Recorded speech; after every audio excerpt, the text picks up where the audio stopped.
We're back on Race for the White House and with our panel, Air America's Rachel Maddow, DLC Chairman and former Tennessee Congressman Harold Ford, NBC News Political Director Chuck Todd, and former presidential candidate Pat Buchanan. Now, for the part of the program when we take a look at the 3 questions in the race for the White House. First up, Hillary Clinton is trailing in the delegate count, trailing in the popular vote. NBC News estimates, our own Chuck Todd's first read, she would need more than 70% of the remaining superdelegates to break her way to reach that magic 2024 number. David Brooks put her chances of winning at 5%. So our question tonight, what is Clinton's path to the nomination? Chuck, take a stab at it. It's simple. Don't lose. Not only does she have to win Pennsylvania, she's got to win North Carolina and Indiana, and then from there she can recalibrate this whole race, start sending the message that maybe Obama is struggling now holding his own base. A victory in North Carolina, though, is essential. She's not the nominee without a victory in North Carolina. But it's not just a numbers game, right? Because you talked about the 70% really high hill to climb. There's got to be some other factors here. Well, that's the thing. When you are relying on that high of a number of superdelegates to come your way, then you do need this confluence of events. It's not only showing that you're starting to win and he's not, and you start running your own streak. You know, he won 11 in a row. She hasn't had a streak like that. If she could put together a streak like that, then that sends one message. But then she also needs huge changes in these polls, state by state with McCain, right, and nationally, where Obama is trailing McCain and she's ahead of him. Right now, it's all over the place. In some places, she outperforms Obama, but west of the Mississippi, Obama clobbers her. Harold, you're talking to people within the party. Do they see a path for her beyond this 5% chance? Chuck hit the nail on the head. She's got to win North Carolina. That's a state she's not expected to win. She not only has to perform well there, but win in a convincing way. Number 2, if she's able to do that, Chuck's spot on. I think she can develop that momentum. And 3, with regard to the superdelegates, my governor, Phil Bredesen, has laid out, I think, a reasonable plan that right after the Puerto Rico primary, we bring the superdelegates together in an open forum and let them cast their votes then. Don't do it in any closed room, any closed door. Let's dispel any sense that this is being done by elders or those who are not accountable. And let the superdelegates do it in the open air and share with Democrats and the country how they came down. But Chuck had it right. She's got to win, win, win, and win. If not, you'll have many in the party calling for her to get out after North Carolina if she does not win. All right, more now on Hillary Clinton. She came under fire today for telling voters that she came under fire while on a 1996 trip to Bosnia. On the campaign trail last week, Clinton gave a graphic illustration of how she gained foreign policy experience as First Lady. I remember landing under sniper fire. There was supposed to be some kind of a greeting ceremony at the airport, but instead we just ran with our heads down to get into the vehicles to get to our base.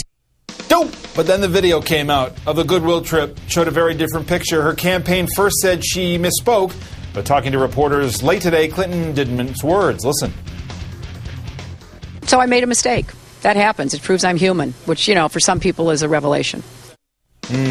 Which brings us to our question, how badly damaged is her experience? Argument, Rachel. I don't think she's been running as the candidate with military experience. I don't think she's been running as the candidate who knows how to deal with sniper fire. I think ultimately this is more of a media issue than it is a voters issue. It was an obvious misstatement and there's great tape to run, so people are running with it. But this doesn't go to the core of the case that she's making to voters. Pat, she does say, look, I misspoke. There's lots of time. You know, she said something interesting, which she says, I say millions of words every week. She's going to misstate something. Is that the case here? Well, obviously, look, when you got the tape, was the precise opposite of what she said. I think she's handled it pretty well lately by saying she misspoke. The problem here, and I agree with Rachel, I think this was a distraction for 2 or 3 days. It's a slight hit to credibility. I don't think it really damages her in terms of experience. But, Chuck, there is this specter of her running on her experience inside the White House. And it was extremely inconvenient that this did not bolster her argument that, in fact, she's encountering danger, going into a war zone, right after we get the White House records indicating that on some of the key issues of the Clinton presidency, she was sticking to a First Lady schedule. She was not, at least demonstrably, behind the scenes working. Well, 2 ways that this story is damaging to her potentially. One is that it gets reporters to want to report about other instances during the Clinton presidential years that she says she was involved in, and they will sort of fact-check her on that. And if they find another misstatement from her, that would then create a so-called pattern. But two, that it feeds into this notion that the Obama campaign is trying to say, which is that she will say whatever it takes at the time that she is being, and to use a word that gets used to disparage the Clintons, Clintonian about her remembrances. And so it brings up the wrong kind of memories of the 90s for some folks. So that's why this story could be damaging. One-time thing, it's fine, and she can get out of it.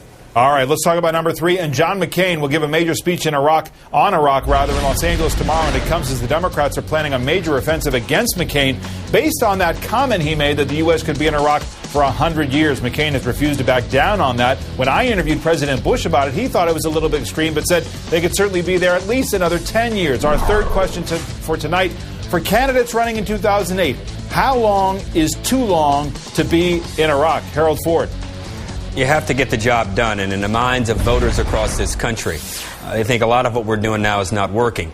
If there's signs that political reconciliation can happen in Iraq, I think the country would be behind a little longer stay. But the country is not going to support a continuation of what's happening right now on the ground. But I said it yesterday, and I'll say it again. John McCain is going to do a little bit of an about-face, if not a flip-flop, on Iraq. He's going to say that had we put more troops on the ground in Iraq when I suggested, had we fired down Rumsfeld when I suggested, we'd be in a different situation in Iraq. We've got to stay and finish the course, but he's going to distance himself from George Bush in a big way tomorrow in Los Angeles. But, Pat, is that enough? I think what McCain has to do, I think the 100 years thing is too much. And I think where there are going to be more wars is too much. I think what McCain's got to do, and I think it's what he believes, is we will come out of Iraq when victory is won and when there is no possibility of an American defeat, no possibility that what 4,000 guys died for is poured down a sewer. I think he's going to take that stance, and he's going to say Barack Obama or Hillary Clinton, they have timetables to get out regardless of the consequences, and I do not. No hard timetables, and we're going to stay there until the job is done. I don't think he could leave that because that's his best stance politically, and it's what he believes. Pat, quick question for Rachel. Do you think Barack Obama changes his position at all, or Hillary Clinton changes her position at all, if they make it to the general election and say maybe an immediate withdrawal is not the way to go? Well, neither of them is calling for an immediate withdrawal. They're both calling to be as, careful getting out as we were careless getting in. I have to say I disagree with Harold. I think what we should expect from John McCain tomorrow is to further embrace Bush the way he has been more and more on Iraq. He came back from Iraq and said, we are succeeding on the day that there's all but a Shiite uprising in Iraq. On the week that we learned that the Sunni awakening councils are all going on strike, he comes back and says, hey, we're doing great, we're succeeding, we're winning. I think that John McCain's rosy talk and rose-colored glasses about Iraq has shown no signs of going anywhere, and I think we're going to get a big dose of that in that speech tomorrow. I don't think Clinton and Obama need to change much what they're saying at all.